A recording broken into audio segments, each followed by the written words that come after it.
Assalamualaikum warahmatullahi wabarakatuh, sahabat tani dimanapun berada, dan sahabat kebun juga sahabat para pengangguran ya.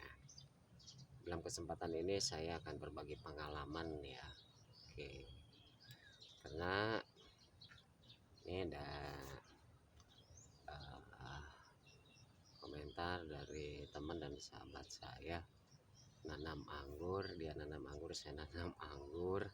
Mungkin usianya saat sekarang udah masuk ke 4 tahun ya. Nah, kok nggak berbuah-buah gitu kan ya. Tuh, padahal dengan bibit yang sama, interest yang sama ya. Nah, bahkan mungkin beliau lebih dulu gitu kan yang menanamnya. Nah, para sahabat ya, saya tidak bermaksud mengajari para sahabat, namun saya berbagi aja pengalaman ya. Dalam kesempatan ini saya akan membahas topik tentang abu sekam ya. Nah, abu sekam itu mengandung unsur hara, natrium, kalsium ya, kemudian juga silika ya. Nah, karena tanaman itu membutuhkan unsur hara yang baik, kemudian nutrisi yang baik, kemudian ketahanan tanaman ya, maka hal itu yang sangat dibutuhkan.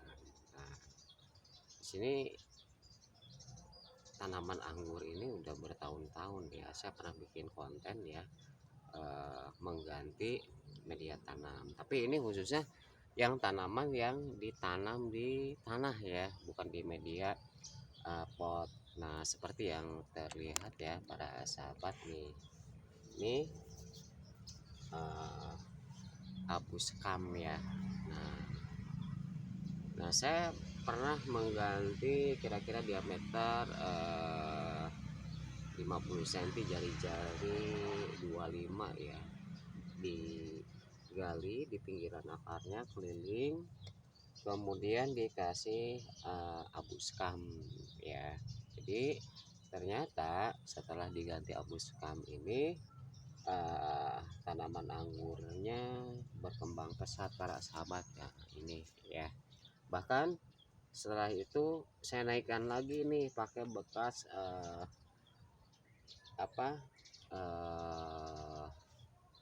tempat cat yang dibelah ya, tuh galonnya gitu kan ya. Tuh, di bawahnya udah diganti, kemudian di bagian tengahnya ya. Nah, karena mengandung silika ya, mungkin sahabat tahu ya, kalau membeli barang-barang elektronik itu kadang-kadang di kemasan atau di bungkusnya itu suka ada bungkusan kecil. Nah, itu silika ya para sahabat. Kelebihan daripada abu sekam ini, selain mengandung kalsium, natrium ya, juga silika bisa mengatur menyimpan kelembaban pada tanah ya para sahabat ya.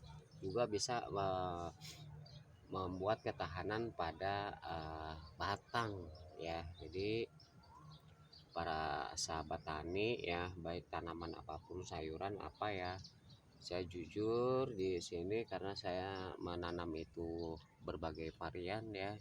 Ada kopi, ada durian ya, ada kopi, ada durian, ada cabai, ada nangka ya, kemudian sayuran yang lainnya itu tidak menggunakan pupuk pupuk sintetis ya para sahabat tani ya. Tapi terserah sih pendapat para sahabat ya. Kalau saya sudah mengujinya sejak lama ya, abu sekam itu kan, karena kita mencari tahu. Kalau para sahabat gak yakin ya, coba searching di Google unsur manfaat atau unsur dari abu sekam ya. Nah, jadi dari mulai sekarang ya sahabat tani bisa memanfaatkan, apalagi memiliki tetangga yang punya penggilingan padi. Nah, terkadang para petani itu tidak tidak memahami, jadi pengennya yang instan-instan saja. Sebab kalau menurut saya ini bisa mengurangi kos biaya ya, sehingga tanamannya subur, kemudian biayanya tidak ada pengeluaran gitu kan ya. Artinya jangka panjang lah gitu kan ya. Kalau kita beli pupuk ya, kadang pupuk itu kenapa bisa subur ya, emang makanan, kalau menurut saya sih makanan tanaman gitu kan ya. Sehingga kalau pupuknya habis ya otomatis pertumbuhannya juga akan menurun ya, bahkan drop ya gitu kan ya. Berbeda dengan pupuk-pupuk organik seperti abu sekam seperti ini ya para sahabat ya. Jadi kita tidak terlalu memberikan atau tidak memberikan pupuk-pupuk sintetis ya. Saya sih tidak melarang, itu hak seseorang ya, sesuai dengan pengetahuannya, sesuai dengan pengalamannya. Saya hanya berbagi aja dalam kesempatan kali ini. Sehingga setelah saya gali, mungkin para sahabat yang pernah membuat konten saya yang sudah lama ya, ini dikasih abu sekam, kemudian dicampurkan, kemudian disiram dengan basah ya. Karena pada saat saya gali itu si tanahnya itu cukup keras ya para sahabat ya. Nah sekarang logikanya gini, kalau tanahnya keras itu bagaimana perkembangan akar itu bisa merambat ke yang lainnya ya para sahabat ya. Nah jadi mulai dari saat sekarang manfaatkanlah limbah abu sekam daripada dibuang begitu saja ya. Kalau pengen instan para sahabat bisa ya, biasanya di tukang pupuk-pupuk organik atau di tukang bunga itu ya, kisaran ukuran di karung urea ya, ya mungkin harganya 10 atau 15 ya. Saya juga kalau lagi males ya beli aja gitu kan pada sahabat ya, terutama di perkotaan-perkotaan yang di rumahnya nanam anggur bertahun-tahun itu tidak berbuah. Nah setelah saya coba pengalaman ini, maka anggurnya itu langsung berbuah para sahabat ya. Saya kaget, nah ini batangnya udah, ini anggur padahal lebih dari kalau saya panjangkan ya, ini karena ada cabangnya ke sana sekitar 25 meter, ke sananya itu sekitar 10 meter. Nah ini sudah terbukti ya para sahabat ya, ini ya sudah terbukti ya. Ini ya para sahabat, sudah terbukti ini cukup panjang sekali ya. Oke, emang daunnya ini termakan, enggak saya semprot ya para sahabat ya, karena bercampur dengan tanaman yang lain cukup banyak sekali. Nah nih, walaupun tanamannya bolong-bolong seperti ini, tapi kan buahnya tuh cukup lumayan ya para sahabat ya. Nah saya apa adanya di sini ya, menggunakan para dari bambu, memanfaatkan bambu ya para sobat dan sahabat. Nah ini ya para sobat dan sahabat, lihat tuh kan terlihat ya, nih kemudian tuh ya, nih ya. Nah tuh ya, jadi sepanjang-panjangnya kalau saya sih no problem ya, mau daunnya habis juga sama sama hama ya.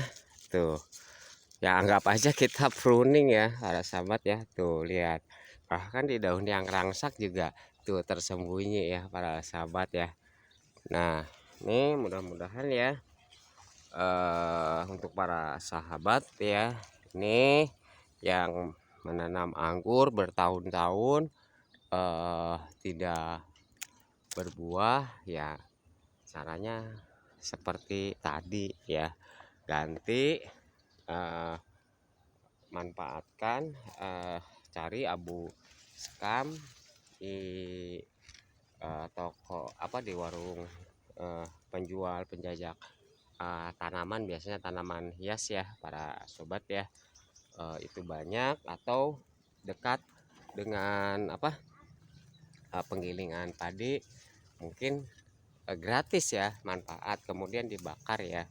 Oke, dibakarnya jangan terlalu apa, terlalu matang ya para sobat ya. Nah, jadi kalau bisa masih supaya tidak terlalu padat gitu kan ya. Karena buskam ini kan kalau kelamaan menjadi padat ya.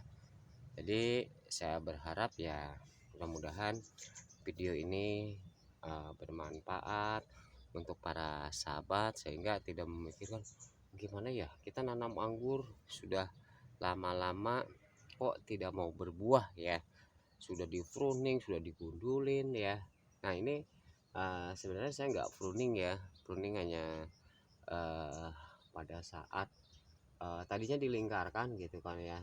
Nah, nah, kemudian usahakan si tangkainya itu kalau pakai para-para terkena paparan sinar matahari ya, karena saya ini di alam bebas di kolam ya, pinggir-pinggir kolam ya. Jadi mereka bisa